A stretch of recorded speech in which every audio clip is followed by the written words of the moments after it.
2, 1. 7 things you probably didn't know you need to know. I'm Jamie East, and this is the Smart 7. Good morning, everybody. It's Friday, the 21st of August, and happy birthday to Kim Cattrall, Carrie-Anne Moss, Liam Howlett, and Usain Bolt. 7. As governments across the world battle rising cases, the travel quarantine list continues to shift. The good news is now you can go to Portugal, but you're going to have to cross Croatia, Austria, Trinidad or Tobago off the list. Croatian Tourist Board spokesperson Darija Rake is not thrilled about it at all. We are definitely disappointed. We are absolutely certain that we will be able to contain the virus. The government is monitoring the situation. Despite pulling the BTEC results at the last minute, the GCSE results did come out yesterday and they jumped up with record grades across the board. Meanwhile, Schools Minister Nick Gibb told ITV News he didn't even see the algorithm issues until it was too late. I didn't see the algorithm until it was published on Thursday. Why weren't you asking for the algorithm? This is one of the most disruptive years in history for exam pupils. Why didn't you ask for the algorithm? Because the issue for us was the model on which the algorithm is the implementation of the model by the independent regulator.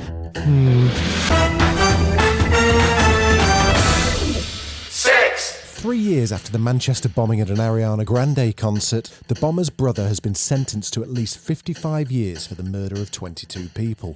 The court heard that Hashim Abedi was just as guilty as his brother who detonated the bomb. The mother and stepfather of one of the victims, Martin Hett, spoke outside the court. For me personally, I don't know how you feel, but for me personally, I know it's a long sentence, but it's just a number, and to me, the sentence is totally irrelevant. My energy is really more better suited to be directed to all the families that were in there alongside us, all the impact statements that were read out by all the, from all the injured people. They deserve our emotions. Another member of Donald Trump's 2016 campaign team was arrested and charged yesterday. Steve Bannon, the scruffy guru who helped him tap into his angry base, was arrested on a Chinese billionaire's yacht and charged with fraud for misusing funds from a crowd-funded project called We Build the Wall. Trump, of course, has barely even heard of good old Steve. Well, I feel very badly. I haven't been dealing with him for a long period of time, as most of the people in this room know. He was involved in our campaign. He worked for Goldman Sachs. He worked for a lot of companies, but he was involved likewise in our campaign and for a small part of the administration very early on. I haven't been dealing with him at all. I know nothing about the project other than I didn't like, when I read about it, I didn't like it. I said, this is for government, this isn't for private people. And it sounded to me like showboating. Miles Taylor, former Homeland Security advisor, has been telling everybody he can about how worrying the president's behavior is. I am telling you with every fiber of my being that some of the president's closest advisors did not think he had the mental acuity to do the actual job. The Democrats' convention wrapped up with the formal nomination of Joe Biden as presidential candidate, and he spoke last night on a speech carried across all the networks, including Fox News.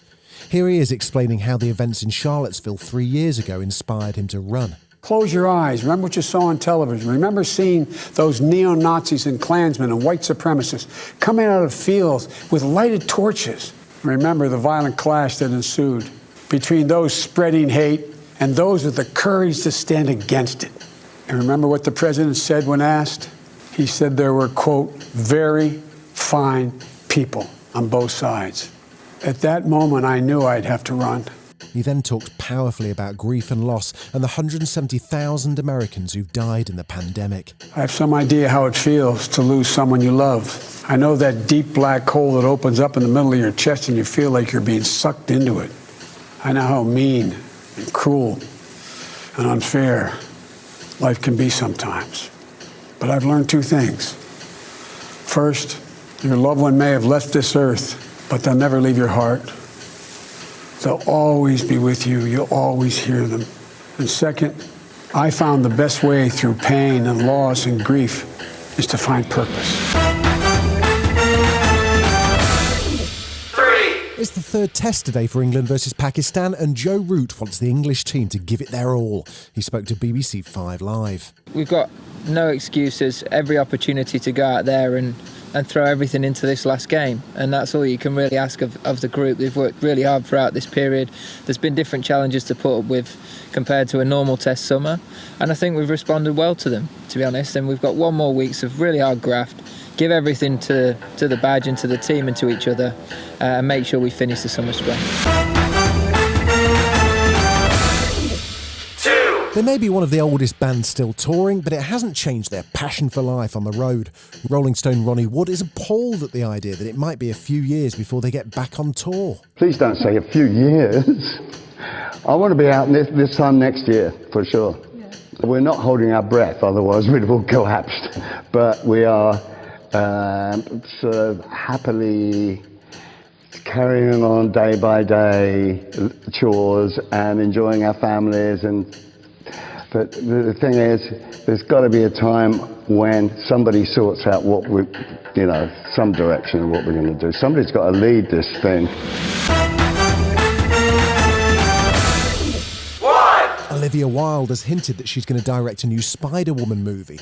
She's had quite the career, first as an actress and then as a director with her fantastic debut Booksmart. We have seen Spiderwoman before, briefly in various movies, most recently as Gwen Stacy in Into the Spider-Verse. All right, people, let's start at the beginning one last time. My name is Gwen Stacy. I was bitten by a radioactive spider. And for the last 2 years, I've been the one and only Spiderwoman. You guys know the rest. There's one thing Olivia mustn't forget, the words of Uncle Ben. With great power comes great responsibility. This has been the Smart 7. Be smart, wear a mask. We've got an Alexa skill now, so enable us and then just say, Alexa, play the Smart 7. We're back tomorrow at 7 a.m. Like and subscribe wherever you get your podcast.